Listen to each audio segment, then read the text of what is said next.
C'est un enfant désemparé qui nage au large de Ceuta.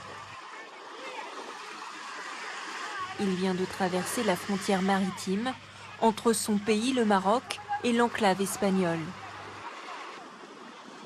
Pour se maintenir à flot, des bouteilles en plastique vide lui servent de bouée de fortune.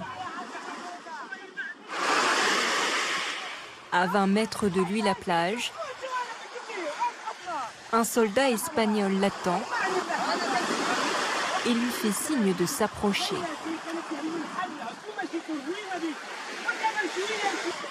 Le jeune migrant refuse. C'est sur les rochers qu'il accoste avant de tenter d'escalader un mur d'enceinte.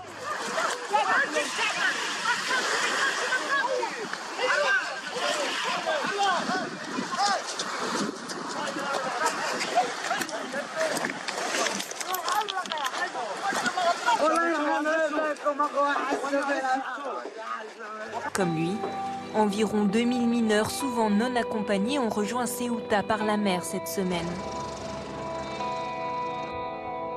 Mais comment expliquer cet afflux soudain à la frontière entre l'enclave espagnole et le Maroc? Depuis lundi, 8000 migrants ont tenté leur chance à la faveur d'un relâchement des contrôles côté marocain. Il y avait un accord de bonne intelligence entre le Maroc et l'Espagne pour justement essayer de maîtriser ce flot de migrants. Un accord qui n'a visiblement pas été respecté depuis le début de la semaine. Pourquoi cette crise? Eh bien, essentiellement parce que l'Espagne a commis la faute, selon le Maroc, d'accueillir sur son sol l'un des dirigeants du Front Polisario, vous savez, qui réclame l'indépendance du Sahara occidental, Brahim Ghali, qui a été hospitalisé début avril en Espagne. C'est un criminel de guerre, selon les autorités marocaines, qui proteste et qui demande que ce dirigeant du Front Polisario soit évidemment expulsé d'Espagne.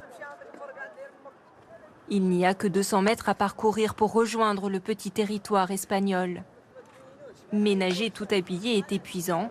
Et à peine ces candidats à l'exil ont-ils touché le sable qu'ils sont arrêtés par les forces de sécurité.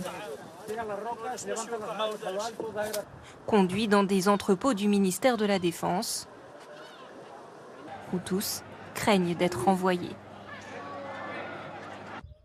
Tétouane, à 14 ans, lui aussi a bravé les eaux de la Méditerranée pour quitter le Maroc. J'ai froid. Tout ce que je veux, ce sont des vêtements. Je n'en ai aucun. Ses parents sont des travailleurs transfrontaliers, au chômage depuis la crise du Covid-19 et la fermeture des frontières. Qu'est-ce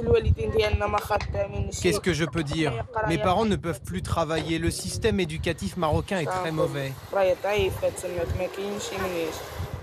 La nourriture, on n'a même plus de quoi manger comme il faut. Mes parents m'ont dit que si je venais ici, je pourrais avoir un futur. Alors que là-bas, au Maroc, même si on a un diplôme, ça ne vaut rien.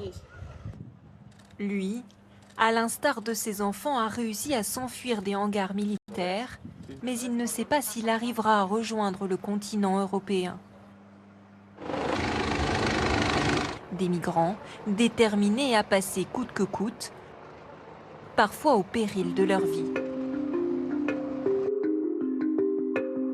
La garde civile espagnole a posté cette photo d'un bébé d'à peine 2 mois, sauvé des eaux ce lundi par l'un de ses plongeurs. Nous étions dans l'eau et nous avons vu une femme qui essayait de se maintenir à flot.